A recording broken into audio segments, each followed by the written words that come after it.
પ્રકરણ 2 માં હવે આપણે સંવૃત્તતા વિશે જોઈએ। સંવૃત્તતા એટલે શું? ધારો કે અહીંયા બે સંખ્યા આપી છે, આ બે પૂર્ણ સંખ્યા છે 7 અને 8, એનો સરવાળો કરવાથી 15 મળે, તો 15 પણ કેવી છે? પૂર્ણ સંખ્યા। 5 અને 5 પૂર્ણ સંખ્યા છે, એનો સરવાળો કરવાથી 10 મળે છે, આ 10 પણ કેવી છે? પૂર્ણ સંખ્યા। 0 પૂર્ણ સંખ્યા છે, 15 પૂર્ણ છે, એનો સરવાળો કરવાથી કેટલા મળે? 15 મળે, આ પણ કેવી છે? પૂર્ણ સંખ્યા। બીજી કોઈ સંખ્યા લઉં, ધારો કે અહીંયા 1 લઉં, અહીંયા 2 લઉં, આ બે પૂર્ણ સંખ્યા છે, સરવાળો કરવાથી કેવી મળે? 3 પણ કેવી છે? પૂર્ણ સંખ્યા છે। તો આવી રીતે બે પૂર્ણ સંખ્યાઓનો સરવાળો કરવાથી આપણને પૂર્ણ સંખ્યા મળે છે। તો જ્યારે આવી રીતે પૂર્ણ સંખ્યા મળે ને, તો આ સરવાળો છે એ પૂર્ણ સંખ્યા માટે સંવૃત્તતા ધરાવે છે એમ કહી શકાય। પૂર્ણ સંખ્યા એ સરવાળા માટે સંવૃત્તતા ધરાવે છે। આવું ને આવું તે આપણે ગુણાકાર માટે જોઈએ કે 7 ગુણ્યા 8 આ બે પૂર્ણ સંખ્યા છે, એનો ગુણાકાર કરવાથી 56 મળ્યા, 56 પણ કેવા છે? પૂર્ણ સંખ્યા। 5 ગુણ્યા 5 25 થાય, પૂર્ણ સંખ્યા છે આ બે, જવાબ પણ કેવો મળ્યો? પૂર્ણ સંખ્યા। 0 ગુણ્યા 15 0 પૂર્ણ સંખ્યા છે, 15 પૂર્ણ સંખ્યા છે, બેનો ગુણાકાર આપણે કરવાથી જે સંખ્યા મળી 0, 0 સાથે કોઈ પણનો ગુણાકાર 0 મળે। હવે આ પણ એક કેવી છે? પૂર્ણ સંખ્યા। ધારો કે અહીંયા લઉં 1 અને 2, 1 અને 2 પૂર્ણ સંખ્યા છે, બેનો ગુણાકાર 1 દુ 2, આ પણ કેવી મળી? પૂર્ણ સંખ્યા। એટલે કોઈ પણ બે પૂર્ણ સંખ્યા લીધી આપણે, એનો ગુણાકાર કર્યો, જવાબ પણ પૂર્ણ સંખ્યા જ મળ્યો, જેમ સરવાળામાં થતું હતું। તો સરવાળા માટે સંવૃત્તતા હતી, તો ગુણાકાર માટે પણ શું કહેવાય? સંવૃત્તતા છે। એટલે કે પૂર્ણ સંખ્યા સરવાળા અને ગુણાકાર માટે સંવૃત્તતા ધરાવે છે, પણ ભાગાકાર અને બાદબાકી માટે આવું થતું નથી, આ યાદ રાખવાનું। 6 અને 2 ની બાદબાકી કરો તો 4 મળે છે, તો 7 માંથી 8 બાદ કરો તો આપણને હજી જવાબ ખબર નથી, એટલે કે માઇનસમાં અહીંયા જવાબ મળે। એ માઇનસ એ પૂર્ણ સંખ્યામાં આવતી નથી। 3 માંથી 9 બાદ કરો તો જવાબ માઇનસમાં મળતો હોય, એટલે અહીંયા પ્રશ્નાર્થ ચિહ્ન છે, અહીંયા પણ આપણને જવાબ મળતો નથી। ટૂંકમાં યાદ રાખવાનું, સરવાળો અને ગુણાકાર સંવૃત્તતા ધરાવે છે, જ્યારે ભાગાકાર અને બાદબાકી સંવૃત્તતા ધરાવતી નથી। ત્યાર પછી આગળ આપણે જોઈએ ક્રમનો ગુણધર્મ, એટલે ક્રમમાં ફેરફાર કરવાથી સરવાળા અને ગુણાકારમાં કોઈ ફેર પડતો નથી। કઈ રીતે? ધારો કે અહીંયા આપ્યા છે 3 વત્તા 2 કરું, જવાબ કેટલો મળશે? 5, અથવા 2 વત્તા 3 કરું, જવાબ કેટલો મળે? 5, એટલે કે આ બેનો ક્રમ ફેરવી નાખવાથી જવાબમાં કોઈ ફેર પડે નહીં। તો આ ક્રમનો નિયમનો ગુણધર્મ હતો, માત્ર સરવાળા અને ગુણાકાર માટે। ગુણાકાર માટે એક ઉદાહરણ જોઈએ, 4 ગુણ્યા 5 કરો, કેટલો જવાબ થઈ જાય? 20। 5 ગુણ્યા 4 કરો, કેટલો થઈ જાય? 20।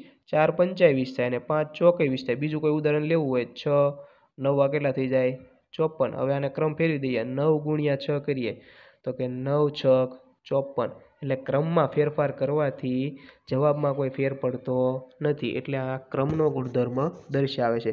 આવું માત્ર સરવાળા અને ગુણાકાર માટે હોય, બાદબાકી અને ભાગાકાર માટે થતું નથી। જૂથનો ગુણધર્મ, જૂથનો ગુણધર્મ અહીંયા આપણે એક ઉદાહરણથી જ સમજવી। આ બે સંખ્યાઓ તો સરખી જ છે, 2 3 4 નો સરવાળો છે, અહીંયા 2 3 4 નો સરવાળો, હું પહેલા આ બંનેનો સરવાળો કરું, કેટલા થઈ જાય? 5, અને પછી એમાં 4 ઉમેરો એટલે કેટલા થઈ જાય? 9।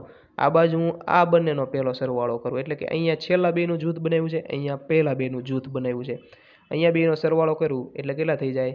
7, અને અહીંયા તો 2 છે, 2 ને 7 9, એટલે જૂથ કોઈ પણ બનાવો, પહેલું 2 બનાવો અથવા છેલ્લું 2, જવાબ કેવો મળશે? સરખો। તો આને કહેવાય જૂથનો નિયમ। ગુણાકારમાં આવું થાય, ધારો કે પહેલા બેનું જૂથ બનાવીએ આનું, અને અહીંયા આપણે છેલ્લા બેનું જૂથ બનાવીએ, હવે ગુણાકાર કરીએ, જૂથવાળાનો પહેલા ગુણાકાર 2 એકા 2, પાછળ 3, 2 તેરી 6 થઈ ગયા। અહીંયા પાછળ ગુણાકાર જૂથનો કરીએ, 2 તેરી 6, એનો ગુણાકાર એક સાથે 6 એકા 6, જવાબ બેયના સરખા મળે। આમ જૂથનો ગુણધર્મ દર્શાવાય। ત્યાર પછી આગળ હવે આપણે સ્વાધ્યાય જોઈશું। એની પહેલાં એક વિભાજનનો ગુણધર્મ જોતા જઈએ કે 4 ગુણ્યા 3 વત્તા 2 આવું હોય, કૌંસની અંદર સરવાળો છે, 12 એનો ગુણાકાર, તો અહીંયા 12 ગુણાકાર છે, આ બંને સાથે દર્શાવે છે, અથવા તો અહીંયા સરવાળો કરો પછી એનો ગુણાકાર કરો, અથવા આ બંનેનો અલગ અલગ ગુણાકાર કરો તોય થઈ જાય। 4 નો 3 સાથે ગુણાકાર સૌથી પહેલાં, પછી 4 નો 2 સાથે ગુણાકાર, અને અહીંયા જે નિશાની હોય તે અહીંયા આવે પ્લસ। હવે 4 તેરી 12, અહીંયા 4 દુ 8, બેનો સરવાળો છે, એટલે 8 ને 4 8 ને 12 20 અહીંયા ડાયરેક્ટ આપણે કર્યું હોય તો આ બેનો સરવાળો કેટલો થઈ જતો તો 5 અને 5 નો પછી 4 સાથે ગુણાકાર 5 ચોક 20 જવાબ બેનો સેમ આવે આને કહેવાય ગુણાકારનું આપણે સરવાળા ઉપર વિભાજન કર્યું કહેવાય એના દાખલા આગળ આવશે એટલે સમજાઈ જશે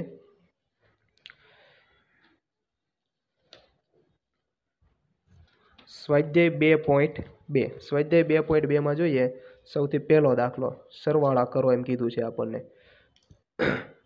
પણ યોગ્ય ગુણધર્મોનો ઉપયોગ કરવાનો છે એટલે યોગ્ય ગોઠવણી કરવાની છે આપણે શરૂઆતમાં જોઈ દીધું ક્રમ આમથી આમ કરવાથી કોઈ ફેર પડતો નથી સરવાળા અને ગુણાકાર માટે તો આ બે દાખલા હું અહીંયા બાજુમાં શીખવાડું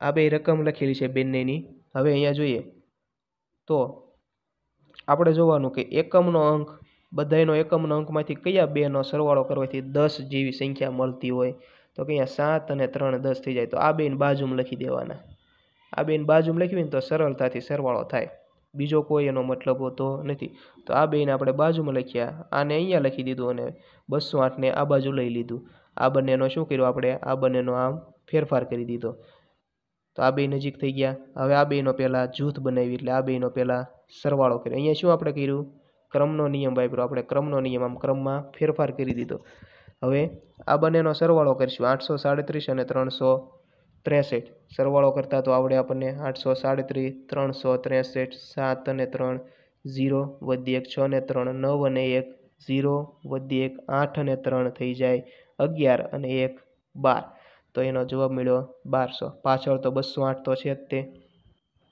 હવે 1200 વત્તા 208 1200 ને આ 200 સીધા 1400 થઈ જવાના હતા અને પાછળ છે 8 એટલે 1408 અથવા તો આવી રીતે તમે સરવાળો કરો તો પણ દાખલો ગણાઈ જાય તો 1200 વત્તા 208 હવે આવી રીતે અત્યાર સુધી આપણે દાખલા ગણતા હતા ચોથા અને પાંચમા ધોરણ હવે છઠ્ઠા ધોરણમાં આવી રીતે આપણે સ્ટેપ બાય સ્ટેપ દાખલા ગણતા શીખવાનું છે અહીંયા જોઈએ 4 પદ આપેલા છે બીજા દાખલામાં 1962 453 1538 અને 648 તો અહીંયા છેલ્લા બે અંકમાં 10 કોને થાય છે તો કે 3 અને 7 વાળા 10 થાય તો એ બેને નજીક લખીએ ત્યાર પછી અહીંયા 2 અને 8 વાળામાં 10 થાય તો આ બંનેને નજીક લખીએ એટલે આ બંનેનો ક્રમ આમ ફેરવી દો એટલે મળી જાય તો આ બંનેનો આપણે ક્રમ ફેરવો એટલે ક્રમનો નિયમ વાપરો તો 1500 વાળા આગળ અને 400 વાળા પાછળ લખ્યા આ તો બે કિંમત તો એની જ હવે આ બેનો સરવાળો કરવાનો આ બંનેનો સરવાળો કરીએ આ બંનેનો સરવાળો કરો એટલે જવાબ મળ્યો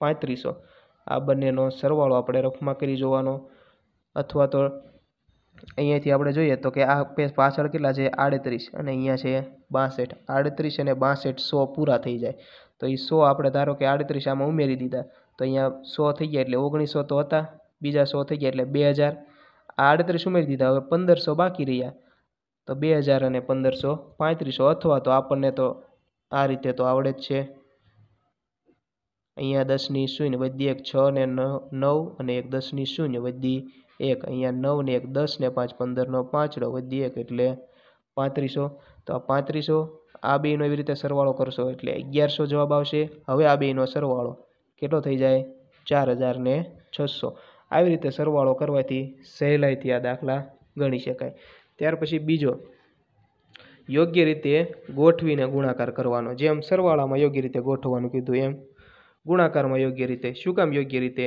તો કે એવી બે સંખ્યાઓ પાસે લઈ લેવાની જેથી ગુણાકાર કરવો સહેલો પડે અહીંયા શું થાય પહેલા 2 નો 1768 સાથે કરો ત્યાર પછી એનો 50 સાથે કરો એની કરતાં હું અત્યારે જે રીતે શીખવું તમને જુઓ કેટલી સરળ પડશે પહેલો તો આપણને અહીંયાથી ખબર પડી જાય કે 50 અને 2 નો ગુણાકાર 100 થઈ જાય 50 દુ 100 તો આ બેને નજીક લખી દો આ બેને શું કરવાના નજીક એટલે કે અહીંયાથી આપણે ક્રમનો નિયમ ફેરવી દેવાનો આ બેને એકબીજાની અલગ પોતપોતાની જગ્યા ફેરવી દીધી 50 આગળ 1768 પાછળ ક્રમનો નિયમ વાપરો આપણે એટલે બાજુમાં લખ્યું હવે આ બેનો પહેલા ગુણાકાર કરીએ એટલે 100 થઈ ગયા હવે 100 સાથે કોઈ પણ સંખ્યાનો ગુણાકાર કરવો હોય ને એટલે કે એકડાની પાછળ મીંડા હોય આવી સંખ્યા સાથે કોઈ પણ ગુણાકાર કરવો હોય ને તો સહેલો છે આ સંખ્યા એમ નામ લખી દેવાની 1768 હવે અહીંયા કેટલા 0 છે 2 તો આની પાછળ 2 મૂકી દો આ ડાયરેક્ટ એનો ગુણાકાર થઈ ગયો 1768 પાછળ આના 2 0 આગળ જોઈએ બીજો હવે અહીંયા 25 ચોક 100 થાય, આપણને ખબર છે. જેમ ઉપર 50 દુ 100 થઈ જતા હતા, તો 25 ચોક 100, તો આ બેને નજીક લખી દીધા આપણે. 166 ને બાજુમાં લખ્યા, એટલે કે અહીંયા ક્રમનો નિયમ વાપર્યો. 25 ચોક 100 લખી નાખ્યા, 166 લખ્યા. હવે આનો ગુણાકાર કરો શું કરવાનું? ફરીથી હમણાં કર્યું એમ 166 લખવાના. 100 સાથે ગુણાકાર છે, 100માં 2 0 હોય, 2 0 આની પાછળ મૂકી દો, તો આ એનો જવાબ મળી ગયો. આગળ જોઈએ આપણે. હવે સી જે રહ્યો આ તમારે જાતે કરવાનો. સૌથી પહેલાં 125 અને 8નો ગુણાકાર કરવાનો, એટલે 1000 જવાબ મળી જાય. પછી 1000નો આની સાથે ગુણાકાર કરવાનો. હું એની પછીનો ડી ગણાવું છે. 625, 16 અને 279નો ગુણાકાર છે. તો 625 અને 16 વાળો ગુણાકાર મને સહેલો લાગે છે, કારણ કે એનો એકમનો અંક 6, આનો 5, 6 5 30 જેવું થઈ જાય. 30 એટલે એકમનો અંક 0 જેવું મળે. 6 5 30માં એકમનો અંક 0 થઈ જાય ને, તો એટલે 0 વાળી સંખ્યા આપણને મળવાની છે. તો આ બંનેને હું નજીક લખું છું, આને પાછળ. હવે આ બેનો હું ગુણાકાર કરું. આ બેનો ગુણાકાર કરવાથી મને 10,000 જવાબ મળે છે. અહીંયા બાજુમાં આપણે ગુણાકાર કરેલો છે. આવી રીતે તમારે રફમાં કરી જોવાનો. 625 × 16 કરો એટલે 10,000 જવાબ મળે. તો 10,000નો અહીંયા 289 સાથે જવાબ મેળવો હોય તો કેટલો થઈ જાય? આપણે જેમ 100નું શીખવાડ્યું એવી જ રીતે 10,000નું થઈ જાય. 289 એમ નામ લખવાના, સોરી 279 એમ નામ લખવાના, અને 1 2 3 4 0, 1 2 3 4 0 આની પાછળ લાગી જાય. એટલે આ બંનેનો ગુણાકારનો જવાબ આવો મળે. આગળ જોઈએ. 285 × 5 × 60. હવે 285 × 5 કરો તો 5 5 25 નથી થતું. હવે 5નો 0 વાળા સાથે કરાય. તો આ બંનેનો પહેલાં હું ગુણાકાર કરું. 60 × 5 કરું એટલે 300 જવાબ મળ્યો. કેટલો મળ્યો? 300. હવે 300 ગુણ્યા કેટલા કરવાના છે? 285. પાછળ જ્યારે 0 વાળી કિંમત આવે ને ત્યારે ગુણાકાર સહેલો થઈ જાય. આ 0ને ઘડીક ભૂલી જવાના અને ખાલી 3નો ગુણાકાર આની સાથે કરવાનો, કે 285 × 3 કેટલા થઈ જાય? 3 5 15, 3 8 24 અને 1 વધી હતી એટલે 25. અહીંયા 2 વધી થઈ ગઈ, 3 દુ 6 ને 7 8 થઈ ગયા. કેટલા થઈ ગયા? 855. તો 855 લખી નાખ્યા. હવે આ જે 2 0ને ભૂલી ગયા હતા એને અહીંયા મૂકી દેવાના, એટલે આ એનો ગુણાકારનો જવાબ. એટલે 285 × 300 કરો એટલે 85,500 જવાબ મળે. આગળ જોઈએ. 125, 40, 8 અને 25. તો આવો તો એક દાખલો જોઈ લીધો આપણે. 25 ચોક 100 થતા હતા, તો 25 40 હારે એનો સંબંધ તો હશે જ તે. અને 125 અને 8 વાળાનો સંબંધ હોય. 125 અને 8નો ગુણાકાર 1000 થવાનો છે. એ તમે આ જે દાખલો ગણશો એટલે આમાં મળી જશે. તો 125 અને 8ને નજીક લખ્યા, આ બંનેને નજીક લખ્યા. આ બેનો ગુણાકાર 1000 થયો, આ બેનો ગુણાકાર 1000 થયો. 1000 × 1000 કરવા કેટલા લખાય? તો કે 1 2 3 4 5 6. તો 1 2 3 4 5 6 આ એનો ગુણાકાર. એકની પાછળ જેટલા મીંડા હોય ટોટલ ગણીને મૂકી દો એટલે ગુણાકાર મળી જાય. ત્યાર પછી ત્રીજો પ્રશ્ન જોઈએ આપણે. ત્રીજા પ્રશ્નમાં શું કીધું છે? કિંમત શોધવાની કીધી છે. અહીંયા થોડોક અલગ નિયમ વાપરવાનો. કયો નિયમ વાપરશું? તો કે આપણે જે વિભાજનનો નિયમ થોડો ઘણો શીખી ગયા છીએ એનો આપણે ઉપયોગ કરશું. વિભાજનનો નિયમ અહીંયા સાઈડમાં એની મેં રકમ લખેલી છે, તેમાં આપણે જોઈએ. પહેલી રકમ 297 × 17 છે, પછી પ્લસ 297 × 3. તો એક વસ્તુ અહીંયા ખબર પડે કે બેયમાં 297 છે. આ એક ગુણાકારની જોડ થઈ, અહીંયા ગુણાકારની જોડ. પછી અહીં વચ્ચે સરવાળો હોય અથવા તો બાદબાકી હશે. ક્યારેક સરવાળો છે અથવા તો ક્યારેક બાદબાકી. 297 બેયમાં છે, તો બેને 12 કાઢી લેવાના. શું કરવાનું? 12 લખવાના. અને અંદર કૌંસમાં શું લખવાનું? એની સિવાયની સંખ્યા કઈ વધી? તો કે 17. અને આ બાજુ કેટલા વધ્યા? 3. અને અહીંયા જે નિશાની હોય તે અહીંયા મૂકી દેવાની. સરવાળો હોય તો સરવાળો અને બાદબાકી હોય તો બાદબાકી. ત્યાર પછી શું કરવાનું? તો કે આ 297 એમના એમ. હવે અહીંયા કૌંસની અંદર જે સરવાળો થતો હોય તો સરવાળો અને બાદબાકી થતો હોય તો બાદબાકી. 17 + 3 કેટલા થઈ ગયા? 20. હવે આ બેનો ગુણાકાર કરવાનો. ગુણાકાર કરતાં આપણે શીખવાડી દીધું, પાછળ 0 હોય તો ઘડીક ભૂલી જવાના. 2નો આની સાથે ગુણાકાર કરવાનો, એટલે 297નો 2 સાથે ગુણાકાર કરીશું એટલે 593 મળે. કેટલા મળે? 593. તો 593 લખવાના અને પછી પાછળથી 0 મૂકી દેવાનો. એટલે આવી રીતે આ થાય. અહીંયા આપણે શું કર્યું કહેવાય? આ બેયમાંથી કોઈ એક વસ્તુ બહાર કાઢી, સામાન્ય લઈ લીધી કહેવાય. અને આ છે વિભાજનનો નિયમ. ત્યાર પછી બી અહીંયા જોઈશું તો અહીંયા બે વસ્તુ સરખી છે, આ બે રકમ કેવી છે, સરખી છે, તો આને બહાર લઈ લેવાની, અંદર શું બાકી રહેશે તો કે આવડા 92, અહીંયાથી આ 8 અને વચ્ચે સરવાળો, આ બેનો સરવાળો કેટલો થઈ જાય 100, આ તો કિંમત એની જ રહેવાની છે ને। હવે અહીંયા બેનો ગુણાકાર કરો, 100 સાથે ગુણાકાર કરતા તો આપણે શીખવાડી દીધું, શું લાગી જાય આની પાછળ 2 0 લાગી જાય, એટલે 54 279 ને પાછળ આના 2 0, એટલે આ ડાયરેક્ટ આપણને જવાબ મળી ગયો। અહીંયા જોઈશું ને તો અહીંયા બે કિંમત સરખી છે, દેખાય છે 81 265, 81,265, બેયમાંથી 12 કાઢી લીધા, અહીંયા કેટલા વધશે 169 169, અહીંયાથી 69, આ માઇનસ છે તો માઇનસ મૂકવાના, અત્યાર સુધી પ્લસ હતા તો પ્લસ મૂક્યા, માઇનસ હોય તો માઇનસ મૂકી દેવાના। હવે આ બંનેની શું થઈ જાય માઇનસ છે એટલે બાદબાકી, 169માંથી 69 જાય, ખાલી 100 વધવાના, 100નો આની સાથે ગુણાકાર કરતા તો આવડી ગયું છે, શું થઈ જાય તો કે આની આ કિંમત પાછળ 2 0 છે એટલે 2 0 અહીંયા લાગી જાય। તો આવી રીતે આ કરવાનું। ત્યાર પછી ડી, હવે અહીંયા થોડુંક અલગ છે, અહીંયા આપણે આ બેની બાદબાકી 100 થતી હતી, અહીંયા સરવાળો 100 થતો હતો, અહીંયા 20 થતો હતો, એટલે 0 વાળી સંખ્યા મળતી હતી। તો અહીંયા એવું કોઈ પણ વસ્તુ સરખી આપેલી નથી જેને આપણે બહાર કાઢી શકાય, તો અહીંયા શું કરવાનું, એવી વસ્તુ આપણે મેળવવાની કે જે બેનો સરવાળો, અહીંયા પ્લસ આપ્યું છે એટલે સરવાળો કંઈક 0 વાળું મળવું જોઈએ। તો હું એમ કહું આ 782 અને 218, 782 218, આ બેનો સરવાળો છે ને મને એવું લાગે છે કે 1000 થાય છે। કઈ રીતે, આ 700 ને 200 900, અને આ પાછળના 82 ને 18 100, એટલે 900 ને 100 1000 થઈ જાય છે। તો એની સિવાયના જે પદ હોય ને એને આપણે ગુણાકાર કરી દીધા, આ બેનો ગુણાકાર અહીંયા લખ્યો, આ બેનો ગુણાકાર અહીંયા લખ્યો, આ પદ એમનું એમ નીચે લખી દીધું, તો નવું સ્ટેપ મળી ગયું આપણને। તો નવા સ્ટેપમાં જોઈએ તો આ બે રકમ કેવી થઈ ગઈ સરખી, તો આગળ જેમ કરતા હતા એવી જ રીતે કરી લેવાનું, બેયમાંથી શું કરી લેવાના બહાર કાઢી લેવાના। અહીંયા કેટલા વધ્યા, અહીંયા કેટલા વધશે હવે 218, આ બેનો સરવાળો થઈ ગયો, કેટલા થઈ ગયા 1000, 1000 સાથે ગુણાકાર કરતા તો આવડી ગયું, 100 સાથે 2 મીંડા આવતા તો 1000 સાથે 1 2 3, આની આ રકમ મૂકીને પાછળ 3 મીંડા એટલે આપણને જવાબ મળી જાય। તો આવી રીતે આ દાખલો ગણવાનો। હવે પ્રશ્ન 4 જોઈએ ને તો પ્રશ્ન 4 આની જેવો છે, પણ આનાથી ઉલટું આમાં કરવાનું। અહીંયા જેમ એક વસ્તુ બહાર લઈ લેતા હતા તો આમાં એની વસ્તુ અંદર લઈ જવાની। આપણે દાખલો ગણવી એટલે સમજાઈ જાય। અહીંયા જે રકમ આપી છે તે હું અહીંયા બાજુમાં લખું। પહેલી રકમ આપી છે 738 ગુણ્યા 103, તો 103 છે ને એ 100 ની નજીક છે, એટલે હું આને આમ લખું, આ 738 એમના એમ, અહીંયા આમ લખું 100 + 3। તો હવે તમને યાદ આવી જાય છે કે આપણે આગળ તો આવું કર્યું હતું કે એક આ બેયમાંથી એક વસ્તુ બહાર લઈ લીધી હતી, અંદર 2 બાકી રહ્યા હતા, તો અહીંયાથી એનાથી ઉલટું કરતું જવાનું।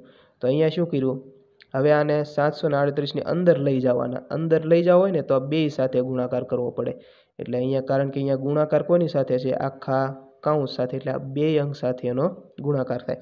તો કે 738નો 100 સાથે ગુણાકાર થાય, 738નો 3 સાથે ગુણાકાર થાય, અને અહીંયા જો પ્લસ હોય ને તો અહીંયા વચ્ચે પ્લસ આવે અને માઇનસ હોય તો માઇનસ આવે। આટલું સમજાઈ જાય એટલે હવે સામાન્ય બેયમાં ગુણાકાર કરી દેવાનો। 100 સાથે ગુણાકાર તો આવડશે, પાછળ 2 0 લગાડી દેવાના, આનો ગુણાકાર આપણે રફમાં કરી જોવાનો કે 738 ગુણ્યા 3 એટલે જવાબ મળશે 2214। તો એ 2214 અહીંયા લખ્યા મેં। હવે અહીંયા પ્લસ છે એટલે બેયનો સરવાળો કરતા તો આવડે, આ બેયનો સરવાળો અહીંયા થઈ ગયો। ત્યાર પછી બી છે એ જાતે કરવાનો, સી શીખવાડું કઈ રીતે છે, 258 ગુણ્યા 1008, તો આ 1000ની નજીક થઈ, આને આમ લખાય 1000 + 8, શું લખ્યું 1000 + 8, એટલે આની જેવું પદ થઈ ગયું। હવે શું કરવાનું તો કે આ પદને અંદર મોકલવું હોય તો બે સાથે ગુણાકાર કરવો પડે, 1000 સાથે કરવો પડે અને 8 સાથે કરવો પડે। તો એનો પહેલાં 1000 સાથે ગુણાકાર, એનો તે 8 સાથે ગુણાકાર, એટલે 258નો બે સાથે ગુણાકાર આપણે કર્યો, અને અહીંયા પ્લસ હતા એટલે અહીંયા પ્લસ મૂક્યા। 1000 સાથે ગુણાકાર કરતાં આવડે, 3 0 લાગી જાય, 8 સાથે ગુણાકાર કરતાં આવડે, 8 8 64, આવી રીતે કરીને એનો જવાબ મળ્યો આપણને 2064। હવે તો આ સિમ્પલ સરવાળો જ રહ્યો, તો આ બંનેનો સરવાળો પણ આવડે આપણને, તો આવી રીતે આ સરવાળો કરી દેવાનો। ત્રીજી રકમ 1005 આપેલા છે, તો આને શું લખાય 1000 + 5, 1000 + 5 લખ્યા, બાજુમાં 168. હવે આ 168 આપણે અંદર મોકલવા છે. અત્યાર સુધી આ ભાગ ડાબી બાજુ હતો કે જમણી બાજુ, એમાં કોઈ ફેર પડે નહીં. આપણે આને અંદર મોકલવા છે એટલે આ બે સાથે એનો ગુણાકાર કરવો પડે. તો આપણે બે સાથે એનો ગુણાકાર લખ્યો. અહીંયા પ્લસ છે તો અહીંયા પ્લસ આવે.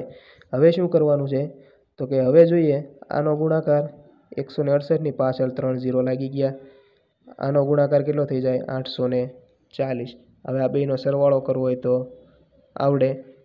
અહીંયા છે કેટલા તો કે 1,68,000 + 840 એટલે 1,68,840. તો આવી રીતે આ જવાબ આપણને મળે. આવા દાખલાની પ્રેક્ટિસ કરો એટલે તમને સમજાઈ જાય. આ એક દાખલો જે આપણે બાકી રાખ્યો છે એ તમારે જાતે જોવાનો. અહીંયા શું આવશે તો કે 854 × 102 છે તો 102ના ભાગ પાડી દેવાના. 100 + 2. આવી રીતે આ દાખલા ગણવાના. બાકીનું આપણે આગળ જોઈશું.